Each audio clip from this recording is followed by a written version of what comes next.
there, business owners and entrepreneurs. You've landed on The Marketing Corner, brought to you by CS Design Studios. Every week, we serve up essential insider tips and powerful strategies to elevate your brand. So, let's level up your marketing game. Stay sharp, stay tuned, and let's kickstart your path to marketing excellence. Right here, right now. Your adventure begins.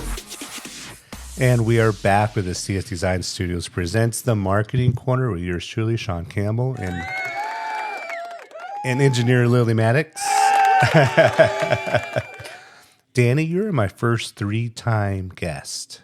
Oh, yeah. Yeah. Oh, because you and I did a show, honor. back in the day downtown. Yeah. When I had my office downtown, my little studio set up. Yeah. And then we did one a few months ago here at CS Design Studios. Yeah. And I was thinking about it this week when I saw that you're on the calendar. And thanks for being here. Yeah. As always. Danny McPadden from Last Bridge Media, the most spectacular videographer in the world. Thanks. Right yeah. here. Feels good to be a three-peat here. Yeah. Maybe I should get like a cool jacket or something like the That comes with 10. the 10. Oh, the 10. 10, yeah. 10 tenors. Yeah. Give us some time. We'll get you like a custom-made jacket. Yeah. Just like, the Masters. Yeah. It'll like be the green. The people on SNL, the 5-time crew. The 5-time crew. Yeah, we'll do 5 times instead of 10 times. Okay. Yeah, that way we Fair can enough. knock it out by the summertime. Yeah. You Good. know? So, yeah. Good. How's everything going? How you been? It's going good. Yeah. Still going, full blaze, all hands on deck video production. Wow.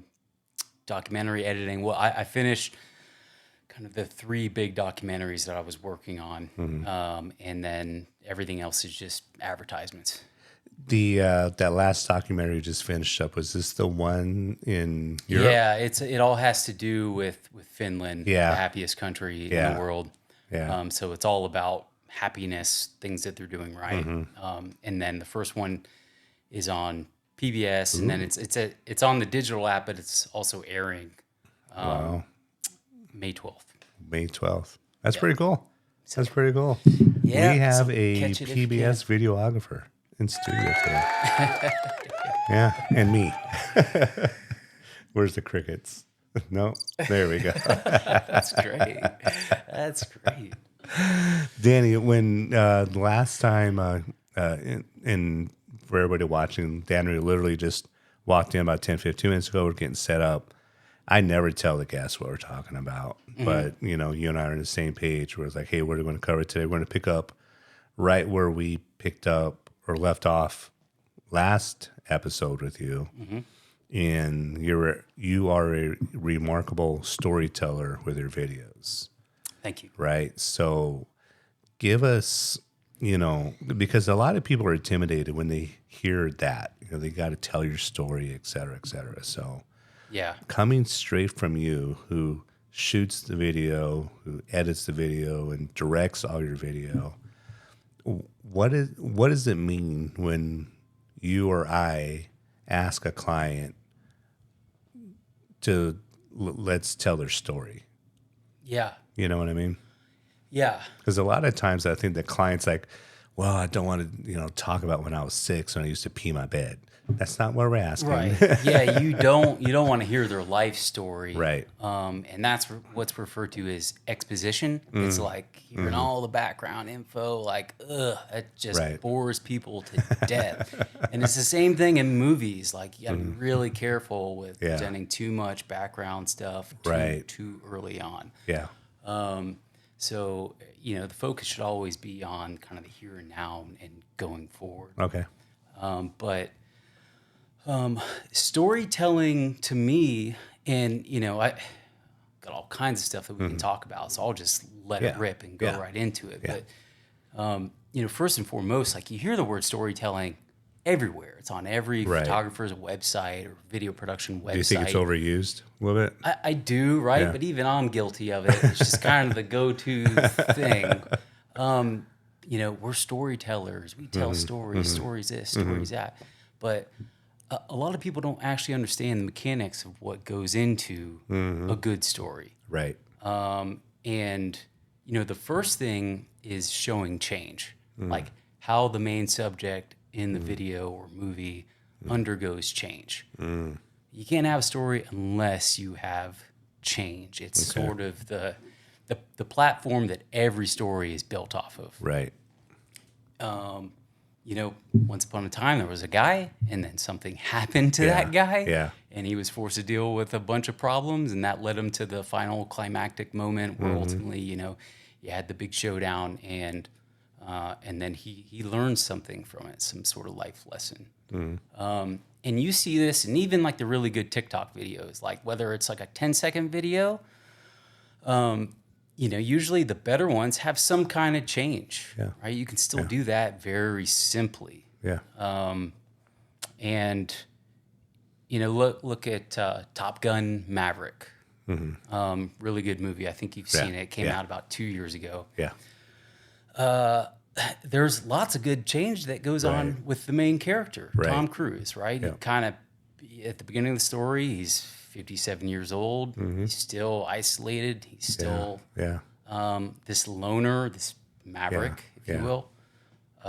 But, over the course of the movie, he gets an opportunity to train the best fighter pilots, and then ultimately becomes their leader to lead them on a mission to take out like the big weapons facility. And to kind of rekindle a relationship. And to rekindle the relationship, restore his relationship with Goose's son, and also the love interest, which is, I think, Jennifer Connelly. Yeah.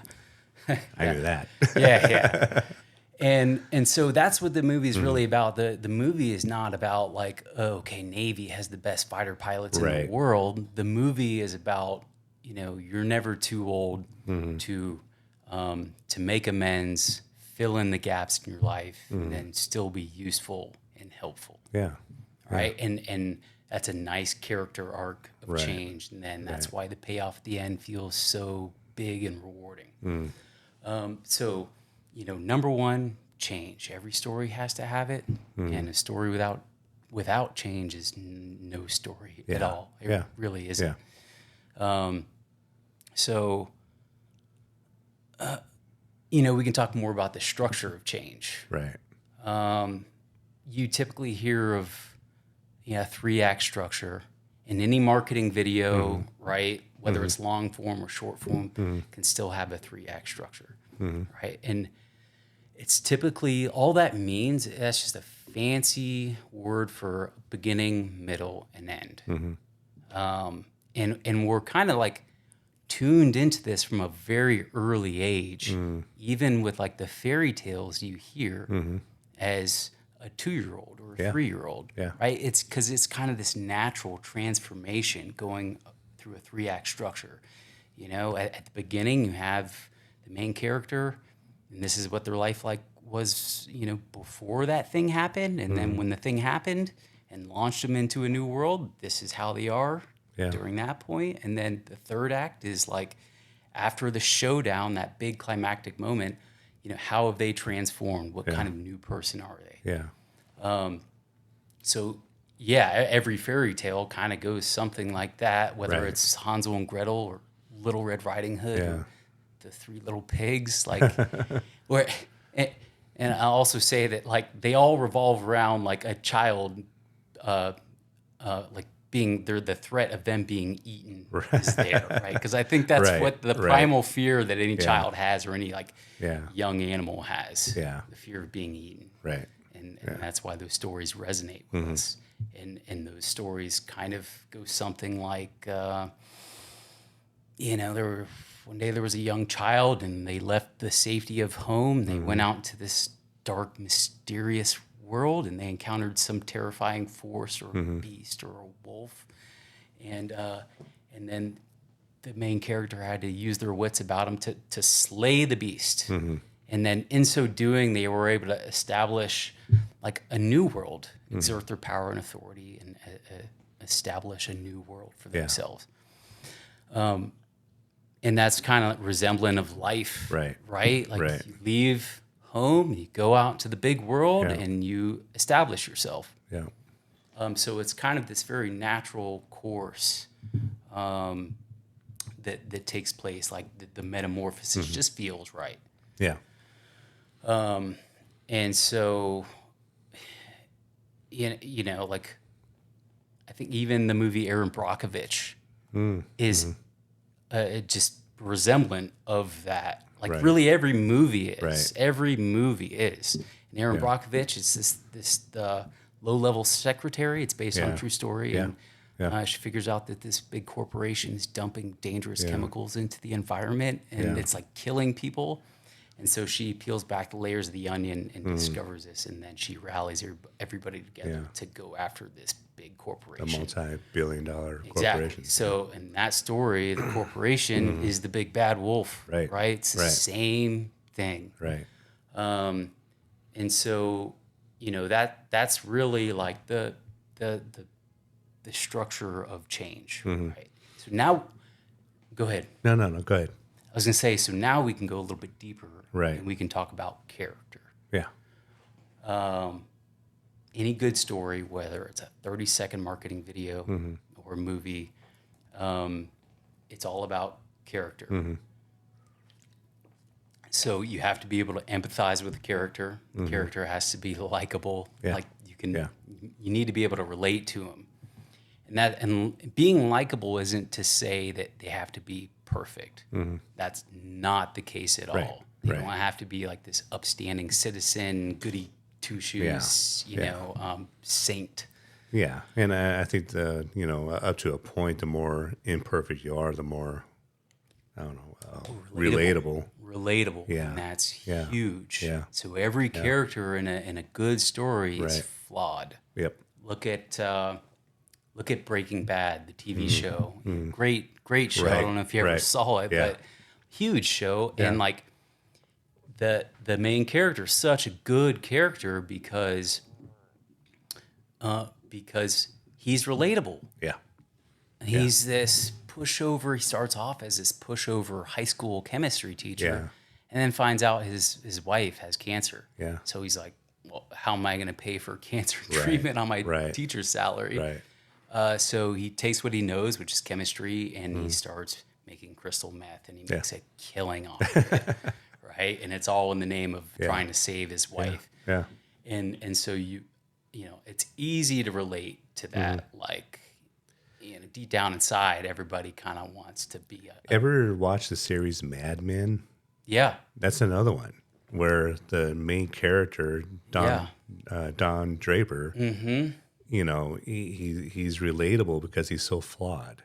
Yeah, and he's got that like mysterious past. He's got the right, mysterious past. He's not really Don Draper, and Yeah. and I don't want to give too much away if you've never seen it, but up front, he seems like the epitome of perfection back in that era. Yeah. He has the world in the palm of his hands, but he is such a flawed person, and he Exactly. keeps messing up. He has everything. Yeah. Great job, the beautiful wife, and all this, and then he does something stupid, and you're Yeah. like, why would you do that? Exactly. And then as the series goes on, he tries to get back on his feet, and this, and you're rooting for him, gets remarried, and then he does it all over again. Yeah, and that's it's so important because when you relate to a character, you can now step into their shoes Right. and live Right. vicariously through them in Yeah. this story. And like the same areas of your brain light up when you're doing the Right. thing in real life versus Right. living vicariously through Right. that good character. Yeah. And that's why the good stories are so powerful. Yeah. Making the character relatable. Yeah. So as it relates to, like, mentioned a few times, a good marketing video, right? And which could be anywhere, correct me, right? I mean, it could be a 30-second to 2-minute video. It's not something like that, right?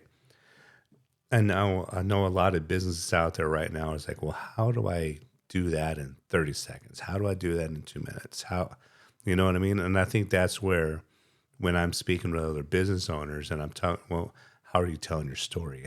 Because today, personal branding is, in my opinion, as important or more important than even the brand of your business, right? So how would you take in somebody who's say that they are, an auto mechanic, they own their own automotive shop or something like that? How would you construct a marketing video that tells their story? Yeah. The first thing I'll say is like, you don't have to put all the details in the video. That's Right. what a website is for. Right. The main purpose of a video is to capture somebody's attention so that they want to learn more. Right. And that's easy to do in 30 seconds. You don't have to say everything about their company and list all the expositional information. Right. Like, Right. ugh, Yeah. oh God. Yeah. So you can do that in a way where you show it from a customer's perspective. Like they have this problem, right? Their car breaks down in the middle of the summer. Yeah. And their AC craps out. No crap. Like, Yeah. I got a lot of stuff going on. I need my AC fixed. So you kind of take them through that journey Yeah. of them trying to get their AC fixed. Yeah. And boom, here's this. Yeah. Here's the automotive business with a big beam of light from the sky shining on it, right? Their knight in shining armor. Yeah. And they're able to fix their AC. Yeah. So you can still involve character into it. And kind of hit those points of like, okay, this person has a problem, the need is solved, and like this is why it's important. Yeah. I think you hit the nail on the head when you mentioned and when you first started to tell that little synopsis. I think too many videos try to say too much. Exactly. Even like from companies that are, how could I say this, more well known around town, I think they try to put so much into a video Yeah. where, like you said, you could find that information on a company's website. Yeah. know? Well, and it's their company is near and dear to their hearts, Right, so they're right, excited and right. they want to see everything. Yeah. That's why it's important to have kind of a third person who Right. doesn't. And I think a lot of that misdirection to that videographer or that crew sometimes comes from their business consultant or their marketing consultant. Yeah. We got to hit on this, and this. And you're going to do all that in 30 seconds. It's Yeah. like it's going to be, it's not making any sense. Yeah, and I will say it's extremely hard. Like getting the right things in there in a very short package. Like that is hard work. Yeah. It's easy to go longer.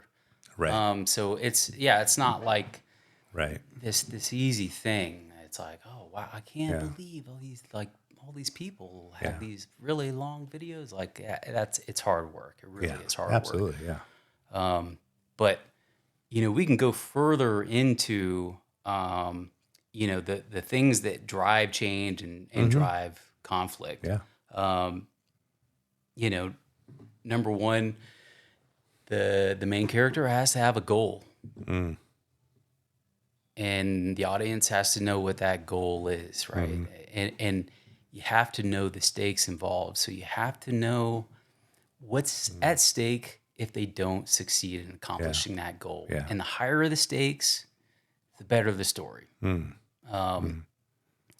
then, of course, you have all the obstacles along the way. So you have to have a goal. There has to be stakes involved. There has to be obstacles that stand in the way Right. from preventing them from accomplishing the goal. Yeah. And then, obviously, you have that final climactic moment where they're either victorious or not.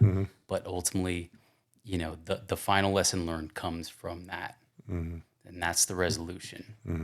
And that also kind of ties a knot into that final transformation. Right. So that's really like the structure of change, and you can get that into any short video. Those like 4 points. You have to have a goal, have to have stakes. There has to be obstacles, and then kind of the lesson learned from that. Right. From that resolution. Yeah. And let's look at an example. Moneyball, great movie. Brad movie. Pitt. Yeah. He's the general manager of the Oakland A's, Yeah. and he's got like very minuscule resources as far as talent and money. Yeah. But he wants to win the World Series just like any GM would. All right, so we know his goal. The problem is that because he has little money and little resources, he has to get really creative. Right. And he adopts that like very statistical, analytical, Yeah. like mathematical model. Yeah. Right. Yeah. And that helps him pick the sort of the best players and Right. he threw out all the old school stats, and they Yeah. had to reimagine the game basically. Yeah. And so you can imagine that there's lots of resistance from Right. his coaching staff and his Right. players. And the stakes involved are like, okay, if you take this radical approach and you crash and burn, like you're fired. Right. And you will never work in professional baseball again. Yeah. That's what he was up against, and it's based on a true story. Yep.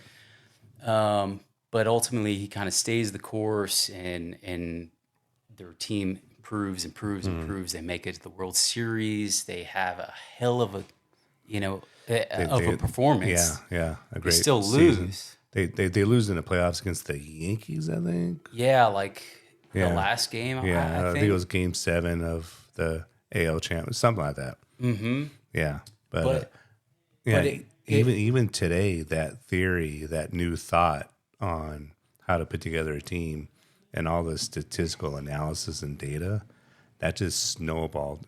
There's a lot of, there's spin rates involved. Oh There's, yeah. Oh my God. And you even look in. I was just at a baseball game the other day. Diamondbacks playing the Yankees. Yeah.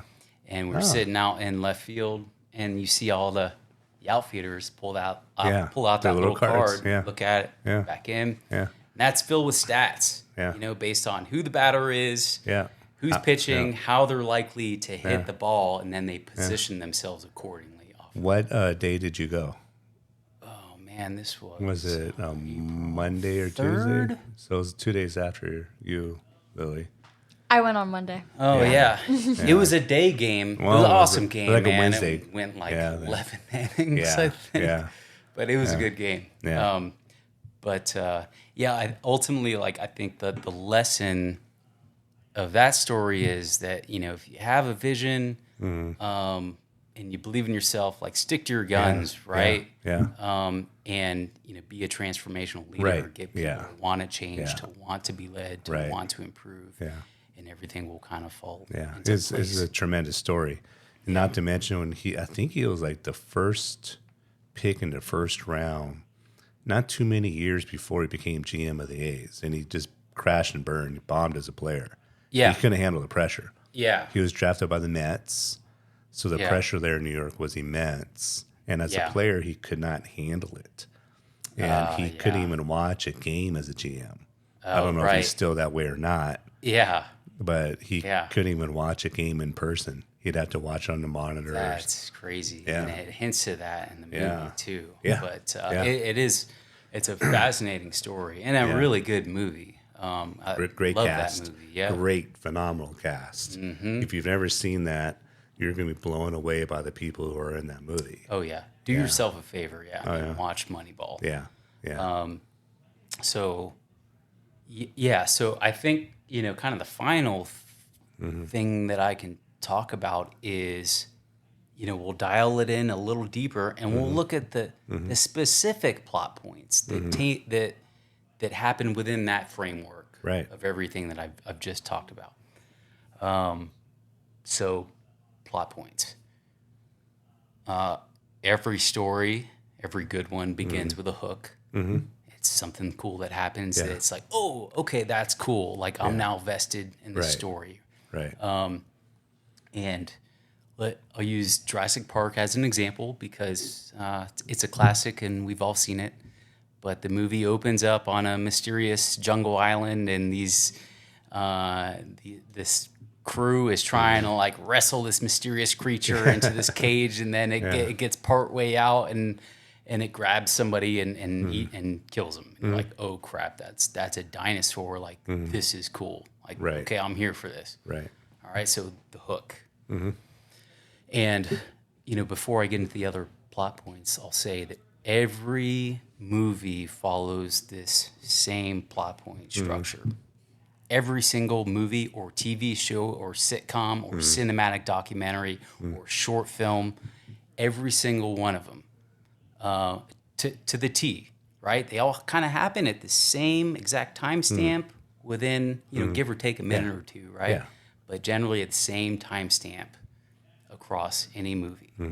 And you look at a 23-minute sitcom, of course, it's all proportional to to the length Yeah. as far as when those plot points happen. Yeah. But yeah. So let's go further into this. We talked about the hook.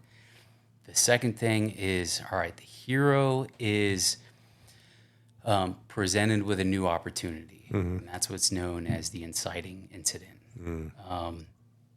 And in Jurassic Park, it's like the dinosaur fossil scientists are invited out to Dinosaur Island. Yeah. Right. So then the next sort of like 10 minutes is the great debate that Right. they have. Like, oh, well, should I Yeah. do this thing or should I not? Should I maintain the status quo or not? Should I do it? Right. And that typically happens over about 7 to 10 minutes. And at which point they say, okay, I'm going to do it. Take this opportunity. Boom. You break in act 2. And that's usually about the 20-minute mark of every movie. They decide they're going to do it, and then they go into this new world and they create a new trajectory for themselves. Okay, so in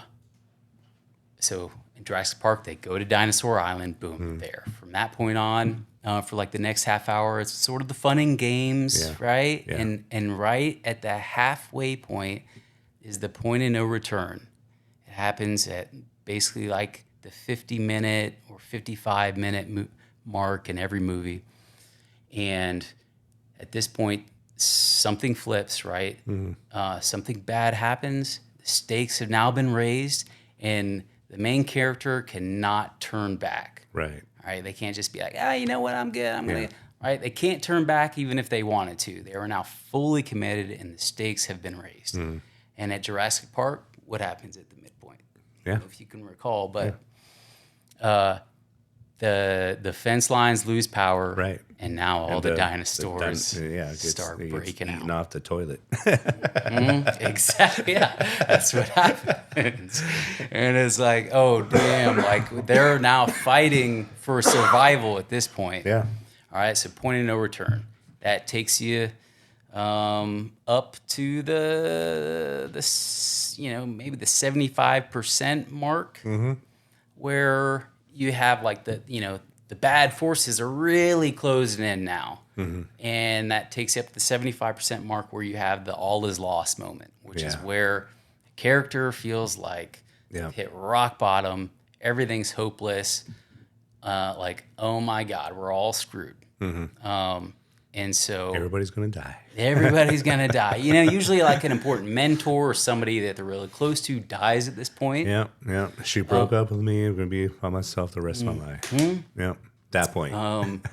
And in which case, they finally make the decision, okay, like a phoenix rising from the ashes, like I'm going to muster every little bit of strength I have and make one last push. And that takes us to the climax. Okay. Climax is at like the 95% mark. Right. What's one movie at that point that it resonates in your mind? Do you have a movie where it's that point that we're talking about just right before, like, where all is lost? Is there a scene that's in your mind? Because there's one in my mind. And I'm gonna while you're thinking about yours, I think about Jaws. I think about Endgame. Are you a Marvel nerd at all? I definitely appreciate Marvel. I have not seen a lot of them. I haven't seen Endgame. Oh, geez, you got to watch that. You got to watch it. Yeah. So at right at that point, Captain America is just down and out. Thanos and the whole army's coming down from the sky, from space and everything. And Captain America's just there, and his helmet's busted up. Everything's busted up. He's all dirty and grimy. We all think he's going to lose, and Thanos is going to win. Then all of a sudden, in this little calm, on your left, and you're like, "What's that?" And then all the people return from the previous movie. That's the best scene ever. Yeah. Well, and a little side note, like you mentioned Marvel and the whole superhero genre. Why do people love superhero genres? I love Marvel because a lot of people relate to the superhero concept. Superheroes are usually this, awkward outsider. but they have this remarkable And they're very superpower. imperfect. And they're very Tony Stark. imperfect. He's not perfect. Yeah. Yeah. Yep. Yeah. And so, you might have this socially awkward kid who's really good at math. Right. Right. And they kind of identify like, oh, okay, Kinda like scrawny. superhero, Yeah. outsider, Yeah. has Kinda a skinny. superpower. Like Yeah. I can relate to that. Yeah. Yeah. Spider-Man's really like a heartbreaking story. Yeah. It's very heartbreaking because he can't have MJ. He can't, he can't because he can't put those that he loves in jeopardy. Yeah. Because then his uncle Ben, Yeah. died or his aunt dies. So he can't be with MJ because I've seen almost all of them. it's a very But heartbreaking yeah, story. you're saying at over like the 6 or 7 Spider-Man movies, he never gets with MJ, huh? Well, but he can't stay with her forever. Yeah. Sad. It is. Yeah. I don't want to be Peter Parker. Yeah. So I think I want to be Tony Stark. so. Yeah, exactly. I think Iron Man really is the best one. Yeah, absolutely. Just my opinion. Yeah. Okay, so the final point is you have the kind of that final climax moment, and then boom, the resolution. Yeah. And that is where everything comes full circle, and you have that final lesson learned. And in Jurassic Park, it's that you can't control Mother Nature. It's gonna backfire on you at some point. Yeah. Did you hear what happened was it the United Emirates or somewhere in Saudi? I didn't read too much of it. I just saw a quick headline where they had more rain in the last 2 days than they had in the previous months. Yeah. And they think it's because they were messing around with some of the cloud generating stuff. Oh, really? Yeah. And they overdid it, and they did all this. I don't know. Yeah. Maybe I'm making this up, but Well, I thought you were going to say they made a dinosaur. No. They're like this cloud. Yeah. They were. I don't know. I don't know what I'm talking about. Well, no, I kind of know what you're talking about. Yeah. They'll put certain particles in the sky that's able to make clouds. Right. And and they overdid it, and now the streets of somewhere are just flooded because they've never had that much rain before. Yeah. I'll stay away from there for a few weeks. Yeah. But yeah, man, I think that's really it. I just wanted to hit those big highlights of what make up a good story, and all those things. Like you can tie in, like I said, you can tie it into the short form marketing content. Yeah. Look at any good marketing video. They always have a hook, some kind of hook. Right. But yeah, it's not limited to just movies. Right. Books. Books too. E-books. Books don't that plot point structure I just listed off. Books are a little different. They don't follow that plot point structure to a T. But as far as the elements of change and empathizing with the character and conflict, that's all part of it. I bring up books because I have an ebook. I have an ebook being released Tuesday. You do? I do. I talk about my journey as a solopreneur the last 8.5 years up until this point. Nice. And I started with this big hook of my realization of why I'm in my last job that I ever had, that moment where I could have done either one of two things when I was being told I wasn't getting a promotion. And I start my book off telling that story. That's a good way. Yeah, I thought it was pretty good. I thought it was pretty good. And it makes you relatable. It makes me relatable. Everybody has a moment like that. Yeah. Well, good. Because I remember you talking about that maybe 7 or 8 months ago. Absolutely, yeah. That you were... Yeah. That you were trying to write your book. Yeah, so I got it done. It's on listed on Amazon as an ebook. It's being released Tuesday the 23rd. Yeah. And for 99 cents, get it now, pre-order it. What's it called? Good question. The Remarkable Life of Sean Campbell. No, Playing to Win. The Solopreneur's Playbook for Success. Nice, man. Yeah. Well, congratulations. Thank you. I mean, that's... And you know what? I was when I started writing this, I'm like, you know what? I can't wait till this is done. Get this, check mark done. Yeah. But like halfway through, 3/4 of the way through, I'm like, I can't wait to start my second one. Really? Yeah. Yeah. I don't know what it's going to be about yet, but Yeah. Well, I definitely love the I mean, process. I love the process. Have you always been sort of a writer? I like writing. It's just one of those things where I need noise around me. Yeah. And full disclosure, I talk about this in my book. Mm-hmm. I'm going to love saying that, by the way. I talked about this in my book. Yeah. Full disclosure, I outlined it first with ChatGPT. Yeah. And I just filled the rest in. Yeah. Right. So I talk about part of it in the marketing part of my book, how I use ChatGPT to give me an outline. Yeah. And I basically just filled in everything with my story. Oh, yeah. You know what I mean? Yeah. I mean, there's so many. It gave me the beautiful ways. framework, and I just kind of filled it all in, moved some stuff around. But yeah. Good for you. Yeah. So very proud. It's Yeah. not perfect. It's not great. Yeah. But it's a friend of mine, Andres Ruiz, written 11 books. And he's like, dude, everybody sees me as this and that, whatever. He's very much an authority in his field. He's like, 95% of the people don't read your books. Don't read what? Don't read your books. They Okay. buy them. They'll get through the first chapter. Yeah. And then they're just like, I'm just going to call this guy up. Oh, really? Okay. A little fun fact. Yeah. So Yeah. I know people are, there may be one or two people that actually read from beginning to end. Yeah. But most of the people that buy it, hopefully after that first chapter, it'd be like, I'm just going to call this guy up. Yeah. Yeah. Well, good. I'm gonna look out for it. And Because after chapter 1, the rest of it's crap. No, I'm just kidding. actually, the pages are all blank after page 15. It just repeats itself. Yeah. Well, congrats, man. I'm excited for you. Thank you.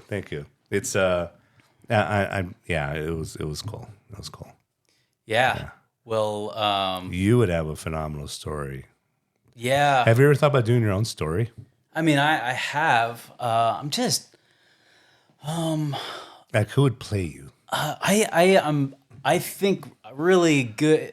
I think really well in terms of visual storytelling. When it comes to just like book form, Yeah. I think I struggle with that. But what actor would play Danny? maybe We already mentioned Brad Pitt. maybe Mark Wahlberg or Wahlberg, Matt yeah. Damon. Yeah. You know, More Wahlberg than Damon. Yeah. yeah. Yeah. Somebody good. Well, of course. Yeah. Yeah. Definitely not Ben Affleck. Yeah. Yeah, he's too tall, so kind of short. So Any ideas who would play Danny, Lily? I'm not good with actors. The No? only actor I know is Adam Sandler. Tom Holland. Tom Holland's good. Yeah, that's a good one. Spider-Man. Yeah, I know that one. Okay. Yeah, it took me a while, but I know that one. Anything's possible. Anything's possible. But you have a phenomenal story. You really do. Yeah. Yeah. Thanks. Yeah. And we should get into that in your next, get Okay. more into that. yeah, I'd be happy to. You know, just- never seems phenomenal to me. Right? Oh, I'd love like bringing you along with some other buddies of mine. You're gonna love Danny, and, and I tell just a little bit, and just wait to hear the rest. Yeah. Yeah. Before we go, how are all the animals doing? They're good. They're good. The emus are good. They have You didn't remember you had emus? Did you talk about this last time? No, No, yeah, I got 2 emus. Yeah. at your house. Yeah. Yeah. And He rode Where one- do you he- get He rode one in emus? today. it's out. It's just outside the door. Parked there. outside. But yeah, they're doing good. They got a bright future. Yeah. Lots of potential. You got to let Lily know where you got or why you have emus. I think that they came from some farm in Sierra Vista. So yeah, some like kind of rundown farm where the people probably just got in over their head, or maybe they got too old and they couldn't care for all the animals anymore. But my wife is really like the mover and shaker on all that stuff. So she knows the deets on that. Yeah. But So why did you want emus? to For go fun? along with their other animals. You got I mean, whole they array of don't animals. have, as far as for us, they don't have any real functional purpose other than looking cool and running around like They do look dinosaurs. They run just like dinosaurs, right? So it's like, yeah, when you hear the relation of like, oh yeah, I think dinosaurs came from birds. Like you can see that. You can see that. They look like it. So to end our podcast today, can you tell the story that at the Sands Club when we had our annual Burgers and Beer, you told the story of was it a coyote? Yeah, That was kind of stalking your chickens and stuff. Right. Yeah. Okay. I'm trying to remember the exact story because there's always stuff that happens. It was something where you had a coyote that was like kind of Yeah. preying on your chickens, but you had your emus locked up. Yeah. Yeah. So you had to like. Oh, right. unlock Okay. it. I got it. Yep. I got it. Yeah. So I went outside and I saw a coyote in my backyard one morning. Yeah. And I was like, holy cow, is that a dog? Like, what's going on? And it turned around and was like, oh, that's a coyote. Right. And it saw me and it immediately jumped over the fence and ran away. But like there's always sightings of coyotes in our neighborhood, and especially along like the wash, which is right outside our backyard. So we got all kinds of small little critters in our backyard, guinea pigs and bunnies and stuff like that. So we're worried that they're gonna get picked off by a coyote. So we let the emus out of their pen. We kind of let them roam free in the backyard for like about a week. And they just tore the shit out of everything, every plant and just any sort of landscaping we had, just gone, right? And then like the back patio where we have our barbecue pit, they like crapped all over the cement, right? Just a complete mess, Right. And I was like, well, okay, we can't like just keep them like roaming free. We gotta lock them back up because. At this point, like what's worse, like just the emus terrorizing the entire backyard and ripping up everything, or like maybe a few bunnies go missing from a coyote. But yeah, man, there's never a dull moment with our backyard. No, it's I love it. Circle of life. I love it. Yeah. Danny, thank you so much for your time. I appreciate you being on the show again. Yeah, thanks, man. We'll get another one in the books here, and we're going to talk about what was everyone talking about? Maybe a little bit more into my story. Yeah, into your story. Yeah. Okay. We'll get more in your story and how you first got into video. It's fascinating. Yeah, let's do it, man. It'll be fun. Will we have to blur your face out on that one, though? And give me like that altered voice. The altered voice. Yeah. That's just a little teaser of what's to come on that episode. So Yeah. thank you so much. Hey, if someone wants to get a hold of you, what's the best way to get in touch with you? Yeah, my website's the best, and it's lastbridgemedia.com. Cool. All right. Yep. Thank you very much. Thank you, Lily, for engineering and guiding us away and keeping us track. You're welcome. All right. Thanks, Until y'all. next time.